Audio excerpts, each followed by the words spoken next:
So, secret number 2 is, what is sustainability? What are we aiming for? And there are 2 ways of looking at this. The first one is the way most people think about sustainability, and that's about using less stuff, or getting more out of each amount of stuff, so which we call eco-efficiency. So when a car is quoted as doing a certain number of miles to the gallon, the miles is the amount of use you get out of each gallon of fuel, and it's assumed the more miles you can get out of each gallon of fuel, the better. And that's all well and good. But there are a number of problems.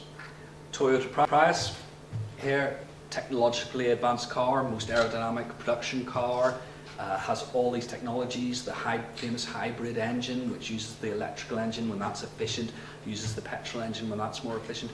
Even when you brake, it takes some of the energy out of the wheels and regenerates that back into the battery. But this will only give you about twice the miles per gallon as a standard petrol Ford Focus of the same size. People who have calculated how far we would need to improve in terms of eco-efficiency have said that we need to hit at least factor 4, so 4 times the improvement, if we're to be sustainable as the world is now. But with all the populations of China and India starting as they have the right to become more well off, then we've got a situation that we have to factor all that in as well. Some people say factor 10 should be our target, yet the best we're doing here is factor 2. The other main problem we have is if you drove one of these quite a lot, you'd probably save a couple of £100 a year in fuel, which is how a lot of this is marketed. You know, go green, save money, you see it all the time.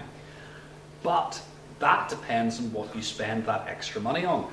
Because if you fly to New York, which only takes a couple of £100, you then double the carbon emissions that you had in your original ordinary petrol car. And that scales up to the whole economy. We've never actually yet been able to decouple the carbon emissions and GDP. They go up nicely together, and that's a massive challenge. We call that the rebound effect.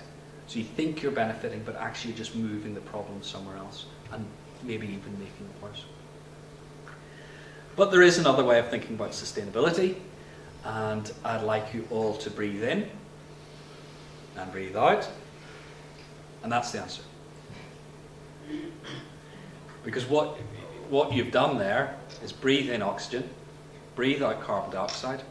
Somewhere else, obviously outside this room, a plant is going to take in your carbon dioxide and turn it back into oxygen, and everything moves in a nice cycle. The plant uses renewable energy to do that, and all that is done in an atmosphere which is maintained so we can live in it and we're not going to keel over and die. So, the second way of thinking about sustainability is to try and emulate those natural cycles in natural ecosystems. Nothing is waste. Everything goes in cycles, is continually cycled in the economy. All energy is renewable, and nothing is toxic. And there's a little maxim you can say, which is solar cyclic safe.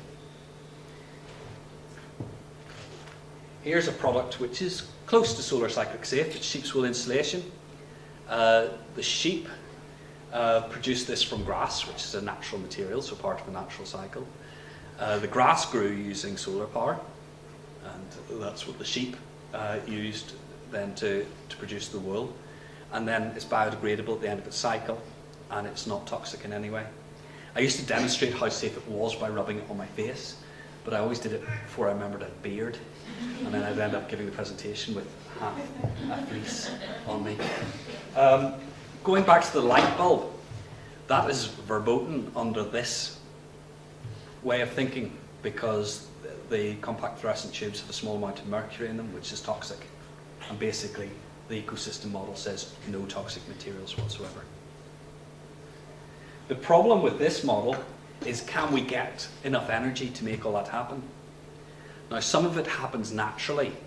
You know, if you recycle a steel or aluminium can, it takes a small fraction of the energy to produce one from raw material.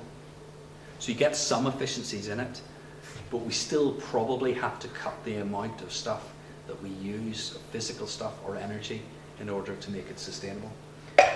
So, second secret is follow that ecosystem of model of sustainability as your ultimate aim.